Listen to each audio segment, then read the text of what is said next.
Dear student, in this video lecture to be discussed BA BSc BCom BBA BCA BHSC second year vocational course Retail Management। नमस्कार विद्यार्थियों, इस video lecture में हम लोग पढ़ेंगे second year यानी द्वितीय वर्ष का व्यावसायिक पाठ्यक्रम जिसका शीर्षक है खुदरा प्रबंधन और उसका जो कोर्स टाइटल है उसका नाम है आपूर्ति श्रृंखला और खुदरा प्रबंधन यानी सप्लाई चेन रिटेल मैनेजमेंट, जिसका प्रैक्टिकल नंबर या प्रैक्टिकल क्रमांक 5 according to new education policy for MP college students. साथियों, हम चलते हैं यहाँ पर इसके ऑब्जेक्ट अर्थात उद्देश्य की ओर। आपको ऑब्जेक्ट या उद्देश्य स्क्रीन पर दिखाई दे रहा है जो कि आपके सिलेबस के अकॉर्डिंग है। साथियों, यहाँ पर आपको जो दिख रहा है उसमें दिया हुआ है खुदरा प्रबंधन, परिवहन और रसद उपकरण क्या है। What is retail management, transport and logistics tools, explain the use of transports and logistics equipments. परिवहन और रसद उपकरणों के उपयोग को समझाइए। तो आपको प्रैक्टिकल क्रमांक 5 आपकी प्रैक्टिकल डायरी में जिसको नोट डाउन करना होगा। तो आप हमारे साथ बने रहिएगा लास्ट तक और प्रैक्टिकल नंबर 5 को आप अपनी डायरी में प्रैक्टिकल डायरी में नोट डाउन करिएगा। यहाँ पर हम इसको हिंदी और इंग्लिश बोथ लैंग्वेज में यानी बाइनरी लैंग्वेज में इसको हम डिस्कस करने वाले हैं। तो बात करते हैं, परिवहन उद्योग बहुत छोटा है। The transport industry is very small and in an important part of the logistic industries. और रसद उद्योग का एक महत्वपूर्ण हिस्सा है। परिवहन एक स्थान से दूसरे स्थान पर माल की आवाजाही पर ध्यान केंद्रित करता है, जबकि रसद एक व्यापक शब्द है और इसमें माल प्रबंधन शामिल है, अर्थात रसद भंडारण, हैंडलिंग, छटाई, पैकिंग और माल के परिवहन के एकीकरण से संबंधित है। अगर सीधे शब्दों में, साथियों यहाँ पर इंग्लिश मीडियम में भी दिया हुआ है, यदि आप इंग्लिश मीडियम के विद्यार्थी हैं तो वीडियो को पॉज करके रोक कर आप लिख सकते हैं। अगर हम लोग सीधे शब्दों में कहें तो रसद योजना और क्रियान्वयन के बारे में, जबकि परिवहन खेप के वितरण के लिए योजना को क्रियान्वित कर रहा है। एक सफल ऑपरेशन के लिए दोनों को साथ साथ काम करना होगा। परिवहन माल ढुलाई सेवाओं का हिस्सा है और माल ढुलाई सेवाएं रसद का हिस्सा है, अर्थात रसद का भी आपको ख्याल रखना होगा। बात करते हैं, परिवहन रसद को 3 तरीकों से समझाया जा सकता है। ट्रांसपोर्ट लॉजिस्ट कैन बी अंडरस्टूड इन 3 वे। 3 तरीके से हम यहाँ पर ट्रांसपोर्ट लॉजिस्टिक को अंडरस्टूड कर सकते, समझा सकते हैं। पहला आता है ट्रांसपोर्ट यानी कि यातायात। माल के परिवहन की तैयारी के चरण में मुख्य मुद्दों में से एक वाहन की पसंद है। यह एक सरल कानून है कि भार जितना अधिक होगा प्रति इकाई भार की लागत उतनी ही कम होगी। 50 ग्राम के माचिस के डिब्बे को उसी तरह भेजने की तुलना में कई टन दूसरे महाद्वीप में भेजना अधिक लाभदायक होता है। यह तर्क संगत है कि इस दृष्टिकोण से समुद्री और रेल परिवहन सबसे सस्ता है, लेकिन कारों और विमानों के लिए बहुत अधिक धन की आवश्यकता होती है। इसलिए कभी कभी समुद्र या जमीन से एक क्रूज पर माल भेजकर समय का त्याग करना और पैसे बचाना अधिक उचित होता है। तो यहाँ पर आपको 2 बातें समझ में आ रही है कि एक तो यहाँ पर जो रेल ट्रांसपोर्टेशन है वो बड़ा चिपेस्ट और सी वाला यानी कि समुद्र वाला, जल वाला जो होता है बड़ा सस्ता माना गया है। बात करते हैं नेक्स्ट क्वांटिटी अर्थात मात्रा की। निश्चित लागत का एक बड़ा हिस्सा अनुमान से अनुमान तक जाता है। ये सभी लागतों कार्गो की तैयारी और निकासी, लेखा संचालन, लोडिंग और अनलोड के दौरान परिवहन से डाउन टाइम संचालन और अंत में सेवा और रखरखाव में सुधार के लिए चिंता से जुड़ी है। इन सभी लागतों को पूरे कार्गो में समान रूप से वितरित किया जाता है, इसलिए इसकी मात्रा जितनी बड़ी होगी वजन की प्रति इकाई लागत उतनी ही कम होगी। ये बहुत अच्छी लाइन है कि आप लोग अच्छे से जानते हैं कि मात्रा जितनी बड़ी होगी वजन की प्रति इकाई लागत उतनी ही अधिक होगी। जैसे कि यहाँ पर एक एग्जांपल ले सकते हैं हम लोग कि जैसे हम पोस्ट ऑफिस से कोई डाक भेज रहे हैं, तो यदि हम 25 ग्राम की डाक भेजेंगे तो भी उसके 50 रुपये लगते हैं, और यदि वो 50 ग्राम की भी है तो उसके भी 50 रुपये लगते हैं। तो 25 से 50 ग्राम तक की एक ही रेट है, तो इसलिए हम क्या करते हैं कि वहाँ पर ज़्यादा क्वांटिटी को वहाँ पर भेजना पसंद करेंगे, ताकि उतने ही पैसे में, यानी इसमें लिखा हुआ है कि इसकी मात्रा जितनी बड़ी होगी वजन की प्रति इकाई लागत कम हो जाती है। रास्ता, परिवहन की तैयारी और उपयोग में शुरू में बहुत पैसा खर्च होता है, इसके बाद पूरे कार्गो में वितरित कर दिया जाता है। बढ़ती दूरी के साथ घटते हैं खर्च। खर्च गंतव्य जितना दूर होगा, दूरी की प्रति इकाई लागत उतनी ही कम होगी। यही कारण है कि एक कार्गो को 2 की तुलना में लंबी दूरी पर वितरित करना अधिक लाभदायक होता है, एक छोटे से अधिक पर, ओवर अ शॉर्टर वन। बात करते हैं यहाँ पर टाइप्स ऑफ लॉजिस्टिक्स, रसद के प्रकार। उद्योगों में विभिन्न प्रकार की रसद सेवाएं आपूर्ति प्रक्रिया के दूसरे पहलू पर जोर देती हैं। विभिन्न प्रकार की लॉजिस्टिक्स सेवाएं होती है, इनके कुछ नाम यहाँ पर दिए गए हैं। Inbound logistics, outbound logistics, reverse logistics, green logistics, third party logistics, fourth party logistics, fifth party logistics और डिजिटल लॉजिस्टिक्स। तो यहाँ पर इतने टाइप्स के लॉजिस्ट को बताए गए हैं। इसके अलावा कुछ और भी होते हैं, and many mores are there. अब जो नाम यहाँ पर बताए गए हैं इन सबको हम वन बाय वन डिस्कस करते हैं। सबसे पहले बात होती है इनबाउंड लॉजिस्टिक्स में, एक व्यवसाय में माल का परिवहन, भंडारण और प्राप्त करना शामिल है। यह आपूर्तिकर्ताओं से निर्माताओं तक संसाधनों की आवाजाही है। यह रसद मूल्य श्रृंखला में पहला और सबसे महत्वपूर्ण कदम है, क्योंकि यह शेष प्रक्रियाओं को प्रभावित कर सकता है। उसके बाद आता है आउटबाउंड लॉजिस्टिक्स में, गोदाम या वितरित केंद्र से ग्राहकों को अर्थ तैयार उत्पादों का परिवहन शामिल है। इसमें warehousing, storage, distribution, transportation और लास्ट माइल डिलीवरी जैसे विभिन्न चरण शामिल है।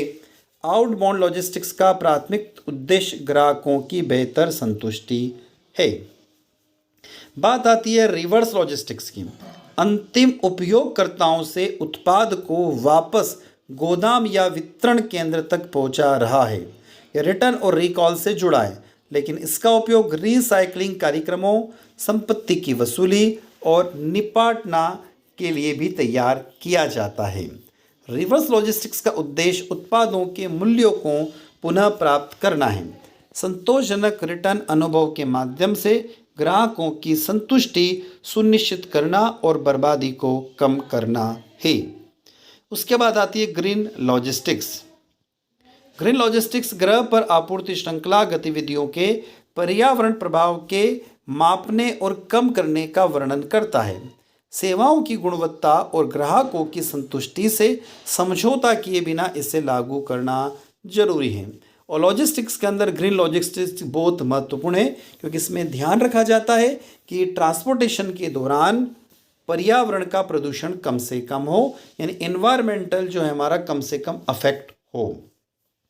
उसके बाद आता है 3PL, थर्ड पार्टी लॉजिस्टिक्स। वह जगह है जहाँ एक व्यवसाय खरीद और पूर्ति कार्यों के एक या एक से अधिक घटकों के प्रबंधन को आउटसोर्स करता है। 3PL अर्थात थर्ड पार्टी लॉजिस्टिक्स कंपनियां परिवहन, भंडारण, सूची प्रबंधन, टर्मिनल संचालन, सीमा शुल्क, माल अग्रेषण और रिवर्स रसद प्रदान करती हैं। अधिकांश थर्ड पार्टी लॉजिस्टिक्स सेवा प्रदाता पूर्ति सेवाओं के लिए ई-कॉमर्स व्यापारियों के साथ भागीदारी करते हैं। तो ये तो बात हुई हमारी थर्ड पार्टी लॉजिस्टिक्स की। अब चलते हैं 4PL की तरफ। फोर्थ पार्टी लॉजिस्टिक्स, जिसे 4PL के रूप में भी जाना जाता है, यह वह है जहां एक व्यवसाय अपनी संपूर्ण आपूर्ति श्रृंखला प्रबंधन और लॉजिस्टिक्स को एक बाहरी सेवा प्रदाता को आउटसोर्स करता है। उन्हें अक्सर लीड लॉजिस्टिक्स प्रदान करता है और कई आपूर्ति श्रृंखलाओं के लिए परामर्श कंपनियों के रूप में कार्य करता है। पांचवें पक्ष का रसद यानी फिफ्थ पार्टी लॉजिस्टिक्स, जिसे लॉजिस्टिक्स एग्रीगेटर के रूप में भी जाना जाता है, एक व्यक्तिगत आपूर्ति श्रृंखला पर नहीं बल्कि व्यापक आपूर्ति श्रृंखला पर ध्यान केंद्रित करता है। ये विभिन्न प्रकार की एयरलाइनों और शिपिंग कंपनियों के साथ बेहतर दरें प्राप्त करने के लिए थर्ड पार्टी लॉजिस्टिक्स और अन्य ज़रूरतों के लिए एक बल्क वॉल्यूम से जोड़ता है। बात आती है डिजिटल लॉजिस्टिक्स की। डिजिटल लॉजिस्टिक्स एक एकत्र करने की पारंपरिक तरीके या मैनुअल है और मानवीय त्रुटि की संभावना है। प्रौद्योगिकी की मदद से रसद प्रक्रियाओं को डिजिटल किया जा सकता है। समग्र आपूर्ति श्रृंखला प्रक्रियाओं में सुधार और तेजी लाई जा सकती है। इसमें वेब आधारित उद्यम रसद अनुप्रयोग शामिल है, जो विभिन्न प्रणालियों के एकीकरण और एक केंद्रीय रसद सूचना ऋण प्रदान करने में अनुमति देता है, जो आपूर्ति श्रृंखला में दृश्यता प्रदान करता है। तो साथियों, आप हमारे साथ यानी डॉक्टर दिपेंद्र कुमार शर्मा के साथ आपके अपने यूट्यूब प्लेटफॉर्म पर जुड़े हैं। यदि आपने अभी तक आपके यूट्यूब प्लेटफॉर्म को सब्सक्राइब नहीं किया है तो बेल आइकन प्रेस करके सबसे पहले चैनल को सब्सक्राइब कर लीजिएगा। वीडियो अच्छा लग रहा है तो लाइक करने में कंजूसी ना करें और कमेंट बॉक्स में जरूर हमें कमेंट करके बताएं कि वीडियो आप लोगों को कैसा लगा और आपको किस तरीके से मदद कर रहा है। और अपने दोस्तों को इसको शेयर करना ना भूलें, क्योंकि बड़ी मेहनत से हम आपके लिए कंटेंट तैयार करते हैं और वीडियो रिकॉर्ड करके लेकर आते हैं। बात करते हैं सर्वश्रेष्ठ लॉजिस्टिक मोड का चयन करते समय विचार करने वाले कारक कौन कौन से। Factor to consider when selection the best logistics mode. आपकी कंपनी भी लाभप्रदता, आपके सामान की सुरक्षा और आपके उपभोक्ताओं की संतुष्टि आपके द्वारा चुने गए रसद परिवहन पर निर्भर करती है। और ऐसी दुनिया में जहाँ त्वरित डिलीवरी न केवल एक विलासिता बल्कि एक अपेक्षा है, रसद परिवहन मोड का चयन करने से पहले निम्नलिखित कारकों पर हम विचार करेंगे। सबसे पहले बात करेंगे प्रोडक्ट, उत्पाद। पहले अपने शिपमेंट का विश्लेषण करें। क्या आपका उत्पाद खतरनाक, नाजुक या संभालना मुश्किल है? तो शिपिंग कंटेनर के माप क्या है? यह जानकारी एक डिलीवरी विकल्प चुनने के लिए आवश्यक है जो आपके व्यापार में फिट हो और आपके बजट के भीतर हो। प्रोडक्ट के बाद आता है लोकेशन यानी स्थान। अपने शिपमेंट के लिए रसद परिवहन को अंतिम रूप देने से पहले स्थान के बारे में निम्नलिखित कारकों के बारे में सोचें। क्या क्या कारक दिए हुए हैं उनकी तरफ चलते हैं। शिपमेंट की उत्पत्ति, ओरिजिन ऑफ शिपमेंट। आप कहाँ से जहाज भेजते हैं? क्या यह एक स्थान है या एकाधिकार बिंदु है? क्या आपके पास ट्रेनों, हवाई अड्डों या बंदरगाहों तक पहुँच है? आपका स्थान या आपके सामान का स्थान महत्वपूर्ण है क्योंकि यह आपकी दूरी पर नज़र रखने के लिए शुरुआती बिंदु के महत्वपूर्ण में कार्य करता है। उसके बाद आती है सीमाओं की बात यानी बाउंड्रीज। क्या आपको अंतर्राष्ट्रीय सीमाओं के पार परिवहन के लिए किसी विशेष मंजूरी की आवश्यकता है? आपका शिपमेंट किन भौगोलिक सीमाओं से होकर गुजरेगा? भले ही परिवहन का एक रूप आपके सामान के लिए सबसे अच्छा विकल्प हो, लेकिन यह दूसरे की तुलना में अधिक महंगा है और समय लेने वाला हो सकता है। अंतिम गंतव्य, फाइनल डेजिग्नेशन। आप किसी देश या देशों में शिपिंग कर रहे हैं तो शिपिंग गंतव्य को ध्यान में रखकर आवश्यक पहलुओं में से एक है। सभी पड़ावों और चौकियों को ध्यान में रखते हुए कुल शिपिंग दूरी निर्धारित करें। बात आती है कस्टमर की, ग्राहक की। क्या आप किसी ग्राहक या कंपनी को डिलीवरी कर रहे हैं? यह पसंदीदा रणनीति की गति का सुझाव दे सकता है। सड़क परिवहन अक्सर आपूर्ति श्रृंखला में विक्रेताओं और व्यापारियों के लिए परिवहन का सबसे पसंदीदा साधन है। सड़क का उपयोग कंटेनरीकृत और गैर कंटेनरीकृत दोनों प्रकार के सामानों के परिवहन के लिए किया जाता है।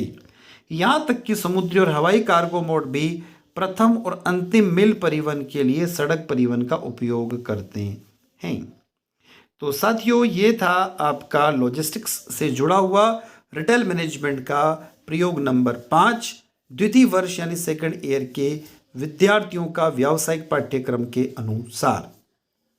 तो आई होप ये वीडियो लेक्चर आप लोग को अच्छा लगा होगा। अच्छा लगता है तो वीडियो को लाइक करने में कंजूसी ना करें। चैनल पर नए तो सब्सक्राइब अवश्य करें और कमेंट बॉक्स में हमें कमेंट करके ज़रूर बताएं। साथियों, इसी के साथ हम आपसे विदा लेते हैं। नए वीडियो के साथ फिर मुलाकात होगी। धन्यवाद। जय हिंद, जय भारत।